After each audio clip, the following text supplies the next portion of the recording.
If I were to use one word to sum up this last week we've just had, it would be miserable.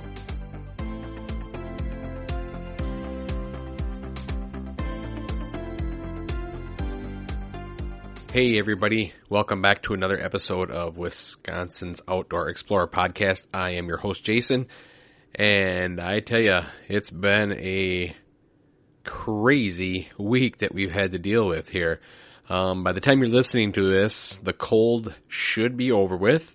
We should be back to almost normal temperatures, and that's good because, man, when we're dealing with 50 below wind chills, that's brutal. That's all I can say about that. I mean, in all the years that I've been working since I've been 16 years old.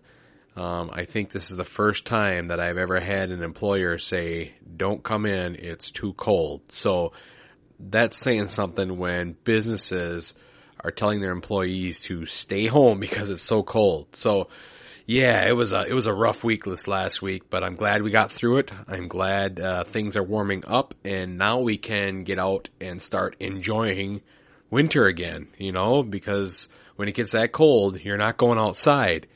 And when the temps are well below normal and wind chills are reaching, that 50 degrees, it makes it just dangerous to get outside for even 5 minutes. And, for somebody who enjoys being outside, what do you do when the weather isn't safe? And that's what I want to talk about today. It's like, what do you do when these temperatures are so extreme that you just can't go outside? There's just no way to go outside. I mean, you do if you've got livestock or, you're on the farm or whatever. You got to take care of animals. Like here, we've got chickens, so we do have to go outside and make sure that they're okay. But boy, you're not out there any longer than you have to be. That's for sure. So today I want to talk about some things that I do during this time. You can't get outside, so, what do you do to occupy yourself during these extreme weather situations? All right, so let's get started. So the one thing that I do like to do is I like to keep moving. And when I say keep moving, I like to be active even when the weather's bad. If I can't get outside to walk or hike or do anything, I at least try to make sure that I'm getting a couple miles on the treadmill. And it's almost more of a feel-good for me to be doing that, just so that I feel like I'm not just sitting around doing nothing all day. But it allows me to keep moving, and at the very least, it doesn't feel like I'm not getting any exercise for the day. So I try to get on there and maybe do two miles for sure, sometimes 3, depending on how much time I have. But, it's really handy to have that treadmill here at home now. And I know I've talked about this in the past episodes, but it's a great way to at least keep moving and keep the blood flowing a little bit when it does get cold like this. And I know like some of you don't have that equipment, but if you've got a gym membership or something, you can go do that too. But you can go to some of these malls. They've got these walking clubs. They're a great way to get out there and keep moving. Obviously be smart. When it gets, 50 below wind chills, you're not leaving your home. So you're going to want to make sure that you're not doing that.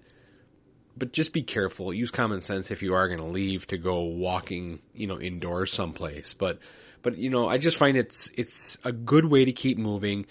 It keeps your spirits up, if you're getting a little exercise in, and it just kind of keeps you motivated to keep going. I mean, really, when it gets this cold, it's kind of hard to be motivated to do anything. But, I find if you walk a couple miles on that treadmill, it just gets you going and gets you ready to get your day started, especially like if you're like me who likes to work out in the morning. It's a good way to get that day started and still feel like you at least got in some miles for the day.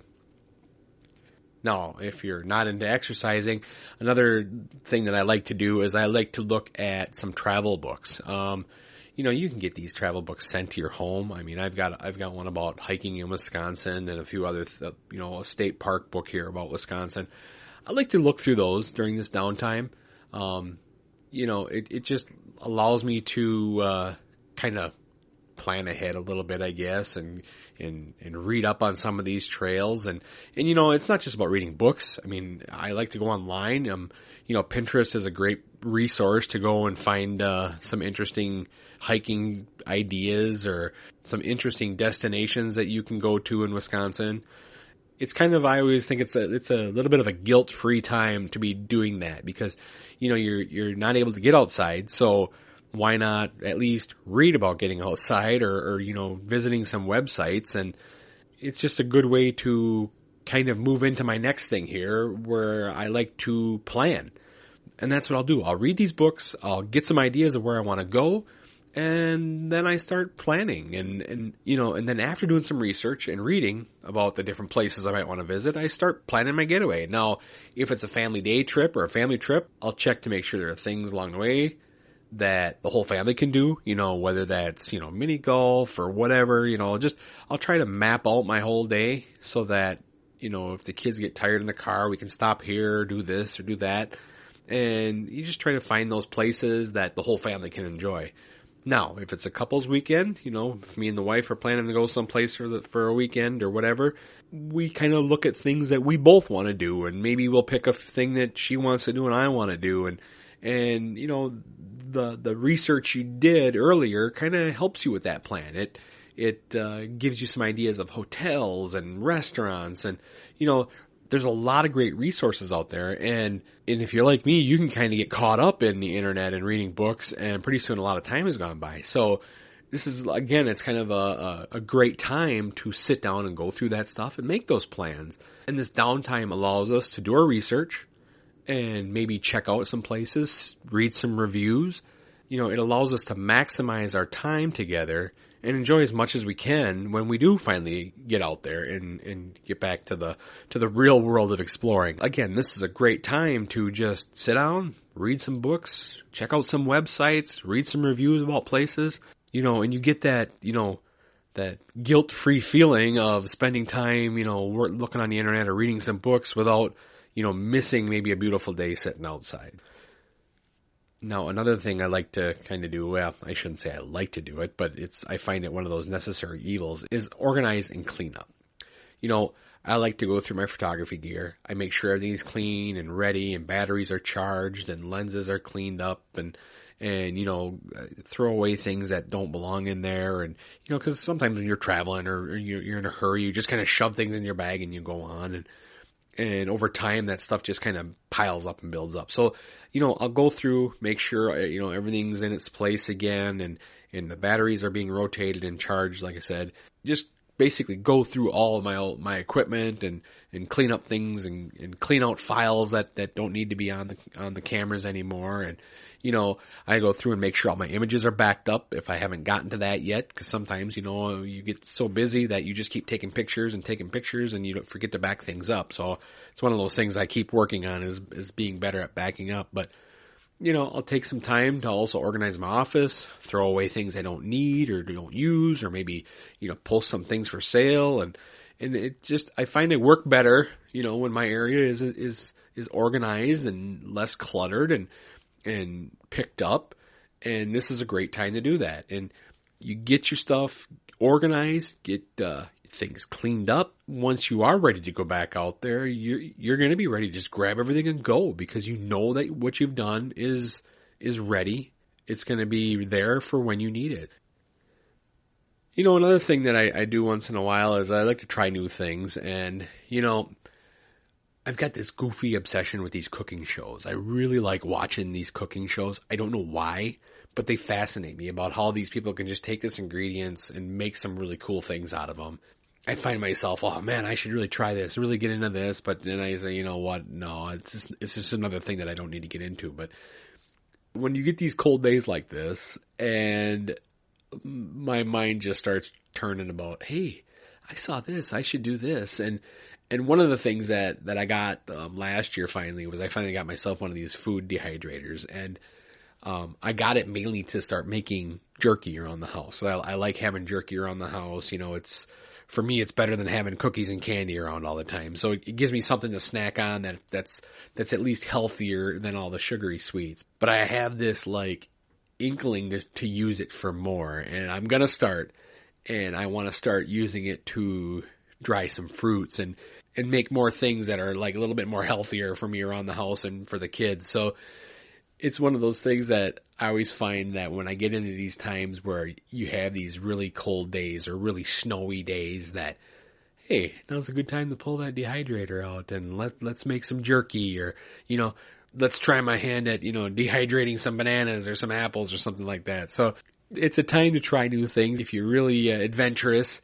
And I'm not just talking about food. You can try just about anything at this point. If you've got something you've always wanted to experiment with, maybe you're into crocheting, maybe, I don't know, whatever it is, watch a YouTube video, learn how to do it and try it out for a while. I mean, like, look at this last week. We had 2 days where basically you couldn't go outside. Well, you could experiment with a lot of cool things in 2 days. So maybe you'll find something along the way that you really like, and maybe you'll find something, like for me, if I'm dehydrating some fruit or something that, hey, I just made myself some snacks that when I'm ready to get out there, I've got something to take with me. So don't be afraid to try new things, if it's in the kitchen, or, if you want to try a new editing program, now's the time to do that. If you're into photography and want to dabble in touching up your images, now's the time to do that. When you've got the time to just sit there and really concentrate on it and just kind of let the day go by as you're doing it. So you'll be surprised how fast that day will go by when you start playing around with new things. Now, this next one is something that I've been doing now for about a year. Is I love listening to podcasts, and there are so many good podcasts out there that to me there's just not enough time to listen to them all. And there are podcasts for just about anything you can think of. You got the outdoor podcasts, you've got mysteries and documentaries and comedy and sports. And you're sure to just find anything that interests you out there. I mean, there seems to be one podcast for just about anybody out there. It's one of those activities, listening to podcasts, that you can do while doing a lot of the other things that I just named on this list. I mean, if you're cooking, you can have it on. If you're cleaning or organizing, you can have it on. Or, if you're just, flipping around the website, looking up things, or exercising or whatever you're doing, these podcasts, they're great ways to pass the time. If you've got a smartphone, which most people do at this point, it's really easy to get them. You can download the apps, the Google apps, the iTunes apps, whatever, and you've got them with you all the time then. But I find it's a good time to listen to some new ones that I haven't tried before. There's some that come in seasons, so you can listen to a complete season, in one setting. So yeah, it's almost like, it's like Netflix for your ears in a way for some of these. You can just binge listen to a whole bunch of them at one time. So I'm in the house, I'm not really doing much, and it's kind of good, almost background, for me to think about while I'm working on some other things. So yeah, I like catching up on podcasts. If you're, obviously you're into podcasts if you're listening to this one. So, try out some new ones. If you're sitting around home, watching it snow or it's too cold to get outside, just do a search and, see what you can come up with. You'll be surprised at the variety that there is out there. And like I said, there's plenty of podcasts out there for everybody. Now, this next one, I think we all can agree on this one. It's just to relax a little bit. When the weather is really bad and you really shouldn't be outside, why not just take that time to relax? I mean, it's okay. It's okay to sit on the couch, watch a movie, and recharge your batteries and rest a little bit. I mean, even if you just sit down and read a book. I mean, this is a great one. Again, if you've got your travel books with you, just sit down, grab a blanket, grab some coffee, just read through a book. You know what? Or just take a nap, whatever it is. Our lives are so busy that we always feel the need that we always got to be on the go. We always got to be go, go, go. And sometimes life gives us these lucky moments like we've had this last week where, a lot of the state was shut down. A lot of businesses were closed. So take advantage of that if you can. Just rest and relax. It's okay. I'm telling you, it's okay to sit and rest and relax because, we can all use a little break in our lives once in a while. And then when the weather gets better, you're going to be ready to hit the next adventure at full speed because, boy, you're going to be rested, you're going to be sharp, and you're going to be ready to go. So just relax a little bit. Take some time. Enjoy that moment that you get, it's rare. It's been pretty 20 years since we've had a weather event like we had this last week. There is a little bit of a blessing sometimes to these things. It can be scary and dangerous and stuff, but sometimes you got to look at the other side of it a little bit. Just enjoy it for what it is. It's for some of us, it was time at home with our kids because, they were off of school. Take that time and enjoy it and just relax, recharge those batteries, and you'll be ready to hit the trails as soon as the weather breaks. The whole point of it is just to take advantage of that downtime. Just because we're stuck indoors doesn't mean we have to stop thinking about getting outside. In times of extreme cold, stay in and be safe. Don't risk going outside to prove a point to somebody that, I went out and hiked 2 miles today. Well, there's no reason for that. Honestly, there really isn't. I've seen some posts over the last week about some guys getting out there for like 15, 20 minutes. I mean, there's really just no point. It's just dangerous and it's just not smart. So, the way I look at it is the outdoors will be there when you're ready to head back out, and it's just not worth the risk. I'm glad the weather has finally warmed up again and we're back to normal winter weather. But remember, the nice thing about the extreme cold temps is that it usually doesn't last too long. And I know as a Wisconsinite, we really take a lot of pride in being able to function in these cold temps. But, we got to be realistic sometimes too and realize that, hey, when it gets that cold, it's dangerous. Stay inside, take care of your family, take care of yourself. Because, before you know it, you'll be able to get back out there and be one of Wisconsin's outdoor explorers. Thanks again for listening. I hope you all made it safely through the cold snap. It looks like things are better. By the time you're listening to this, the temperature should be back more towards normal, and we can get on with enjoying winter the way it's supposed to be. All right, we'll talk to you next week. Thanks again for listening. I am Jason with Wisconsin's Outdoor Explorer. Thanks for listening to the Wisconsin's Outdoor Explorer podcast. For more great information about being an outdoor explorer, visit our website at wisconsinsoutdoorexplorer.com. Be sure to check out the blog page and follow us on social media. And don't forget to subscribe to this podcast wherever you listen to your favorite podcasts.